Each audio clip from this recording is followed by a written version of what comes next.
మిథున రాశి వారికి డిసెంబర్ నెల 11వ తారీఖు నుండి 20వ తారీఖు వరకు ఈ 10 రోజులు గోచార ఫలితాలు ఏ విధంగా ఉన్నాయో సశాస్త్రీయంగా తెలుసుకునేటువంటి ప్రయత్నం చేద్దాం. ఇక్కడ ద్వితీయంలో కుజుని యొక్క సంచారం జరుగుతోందండి. ద్వితీయంలో కుజుని యొక్క సంచారము శుభ ఫలితములను ఇవ్వజాలదు.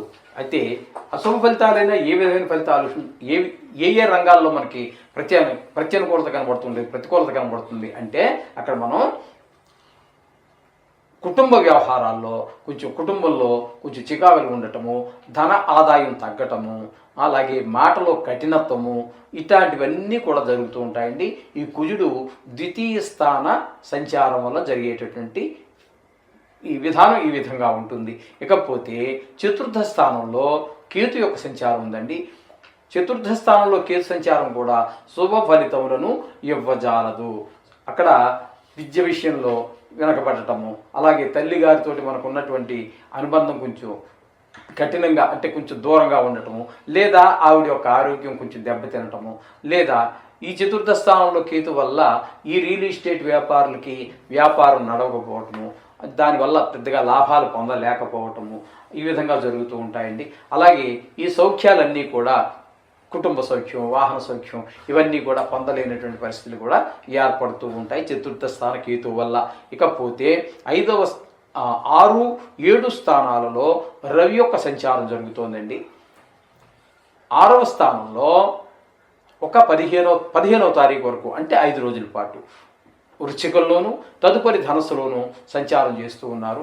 ఈ మొదట 15 రోజుల్లో అంటే రవి వృశ్చికంలో సంచరించేటటువంటి ఈ 6వ స్థానం సంచారం మంచి ఫలితాలన్నీ ఇస్తూ ఉంటుంది. అంటే ఆరోగ్యం బాగుంటుంది. మీరు ఏదైనా దేనికైనా పెట్టుబడి కోసమో లేకపోతే ఏదో చదువు కోసమో గృహం కోసమో వైద్య నిమిత్తమో అప్పు కోసం ప్రయత్నం చేస్తున్నట్టయితే ఆ రుణం మీకు ఈ మొదటి 15 రోజుల్లో మొదట 5 రోజుల్లో లభించేటటువంటి అవకాశం మీకు గోచరిస్తూ ఉంది. ఆరోగ్యం కూడా కొంచెం బాగుంటుంది.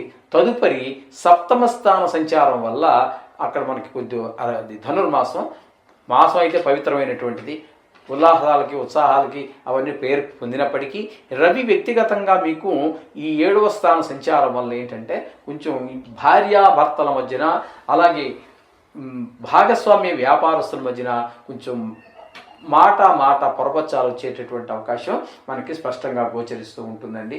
అలాగే కొంచెం వాణిజ్యం అంటే వ్యాపారంలో కూడా ఆదాయం తగ్గుతూ ఉంటుంది.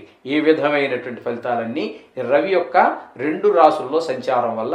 అసలు ఇంకా చెప్పాలి అంటే ఇక్కడ మనము 2 స్థానాల్లో సంచరించేటటువంటి గ్రహం ఈ వారంలో రవి ఒక్కడే, అది గుర్తుపెట్టుకోండి.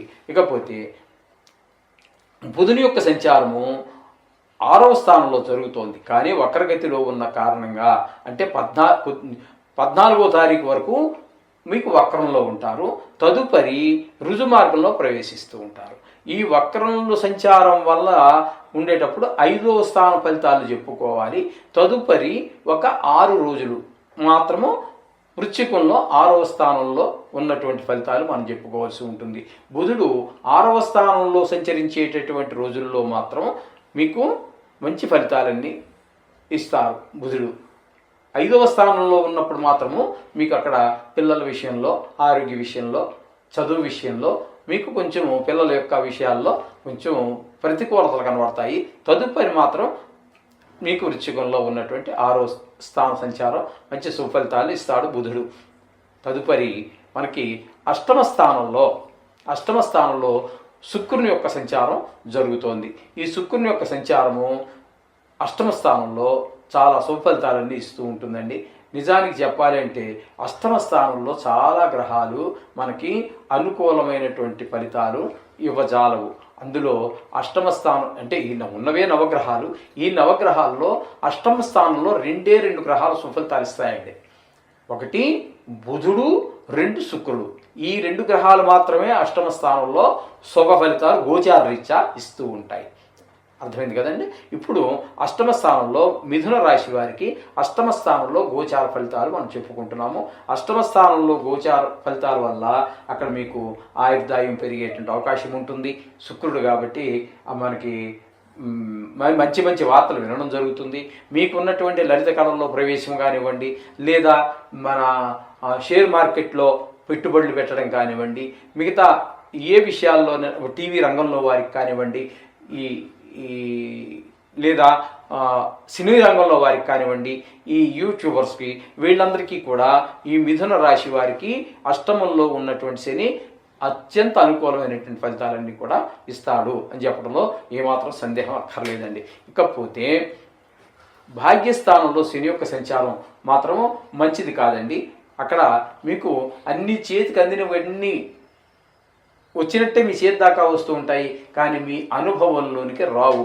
గృహ సౌఖ్యం కానివ్వండి, వాహన సౌఖ్యం కానివ్వండి, ఇత్యాదులన్నీ కూడా మీకు అలాగే ఉంటాయి. అలాగే ఇంట్లో పెద్దవారు ఎవరైనా ఉన్నట్టయితే వారి ఆరోగ్య విషయంలో కొంచెం ప్రత్యేకమైనటువంటి శ్రద్ధ తీసుకోండి.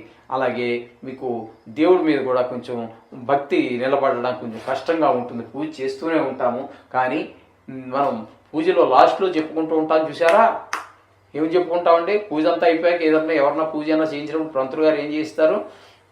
మంత్రహీనం, భక్తిహీనం, మంత్రహీనం, క్రియాహీనం, భక్తిహీనం అంటారు. ఆ భక్తిహీనం ఉంటుందన్నమాట అండి ఇక్కడ. ఈ 9వ స్థానంలో మీకు కనుక ఆ శని సంచారం చేసేటప్పుడు ఆ భక్తిహీనం అనేటటువంటిది ఉంటుంది. చేస్తూనే ఉంటాం కానీ మైండ్ ఎక్కడో ఆలోచిస్తూ ఉంటుంది, దాన్నే భక్తిహీనం అంటాం. ఆ విధమైన ఫలితాలన్నీ భాగ్యస్థానంలో శని యొక్క సంచారం వల్ల జరుగుతూ ఉంటాయి. ఇక దశమ స్థానంలో రాహు యొక్క సంచారం వల్ల మీకు ఈ 10 రోజుల్లోని 15 రోజుల్లోనే, అంటే మామూలుగా 10 రోజులు 15 రోజులు ఫలితాలు చెప్పుకుంటున్నాం, కానీ ఈయన ఇక్కడ సంవత్సరంన్నర పాటు ఉంటారు. అందుచేత ఆయన అక్కడ ఫలితాలు ఏ విధంగా ఉంటాయంటే దశమ స్థానంలో రాహు ఫలితాలు ప్రమోషన్ సడన్గా మీరు ఊహించినట్టుగా ఆయన పిలిచి బాగా చేసావయ్యా నీకు ఇంక్రిమెంట్ ఎక్స్ట్రా ఇచ్చాను అనవచ్చు మీ బాసు ప్రైవేట్లో అయితే. లేదా ఏందా ఎట్లా చేసామని చెప్పి కొంచెం చిరాకు పడి మేము అక్కడ కాదు క్యాష్లో వద్దులే నువ్వు అక్కడికి వెళ్ళి స్టాల్లో నిలబడి అనొచ్చు, ఏదో చేయొచ్చు. మొత్తం మీద అంటే పైకి వెళ్ళటం కానీ దిగటం కానీ ఖచ్చితంగా జరుగుతూ ఉండేటువంటి ఫలితాలు ఇవన్నీ కూడా దశమ స్థానంలో రాహు గ్రహ యొక్క సంచారం యొక్క ఫలితాలు ఆ విధంగా ఉంటూ ఉంటాయి. ఇకపోతే నిజానికి గురువు ఏ స్థానంలో ఉన్నప్పటికీ వక్రగతి ద్వారా మనం చెప్పుకుంటున్న ఫలితాలన్నీ కూడా ఏకాదశ స్థాన ఫలితాలు మనం చెప్పుకుంటున్నాం. ఏకాదశ స్థాన ఫలితాలు ఏ విధంగా ఉంటాయి అంటే గురువు ఏకాదశిలో అత్యంత శుభప్రదమైనటువంటి ఫలితాలన్నీ కూడా ఇస్తూ ఉంటాడు. ఆయన అక్కడ అన్నీ మనకి ఎందులో మీరు డబ్బులు పెట్టుబడి పెట్టినా, లేదా వ్యాపారం చేసినా, లేదా ఉద్యోగంలో ఉన్నా, ఎక్కడైనా సరే మీకు ఆదాయం బాగా పెరిగేటువంటి అవకాశం ఉన్నది. అలాగే మీకు శత్రువులుగా ఉన్నటువంటి వాళ్ళు కూడా కనుక మంచి మిత్రులు అయ్యేటువంటి అవకాశం ఉంటుంది. అలా ధనార్జన బాగుంటుంది. అలాగే అందరూ కూడా మీకు ఫేవర్గా మాట్లాడడం, అంతే మీకు అనుకూలంగా మాట్లాడటం, అన్నదమ్ములు కావచ్చు, కుటుంబ సభ్యులు కావచ్చు, బయట వాళ్ళు కావచ్చు, మీకు అనుకూలంగా ఉండటం, అలాంటివన్నీ కూడా ఉంటాయి. మొత్తం మీద ఈ గురువు మాత్రం ఈ 10 రోజులు మిమ్మల్ని అత్యంత ఉత్సాహంగా ఉండే విధంగా చేస్తూ ఉంటాడు. ఈ విధమైన ఫలితాలన్నీ కూడా మనకి మిథున రాశి వారికి చెప్పుకుంటున్నాము. ఇక ఇందులో ప్రతికూలతలు ఉంటాయి, కొన్ని అనుకూలతలు ఉంటాయి. మనం చెప్పుకుంటున్నట్టుగానే మీరు చేసే నిత్య పూజలో ఖచ్చితంగా నవగ్రహాలకు సంబంధించి కానీ, లేదా ఇంతకుముందు ఎన్నో చెప్పుకున్నాం, అలాగే మనం ఎపిసోడ్లో మనం చెప్పుకున్నట్టుగా జీర్ణ ఆలయాలను ధరించటము, లేదా మీకు తోచిన సహాయం, మీకు భగవంతుడు ఇచ్చిన దానిలో ఎంతో కొంత సహాయం చేయటము, దైవనామస్మరణ చేసుకోవటం అనేది మిమ్మల్ని ప్రతినిత్యము కూడా మిమ్మల్ని కాపాడుతూ ఉంటుంది. ఇందులో ఎటువంటి సందేహం అక్కర్లేదు. శుభం భూయాత్.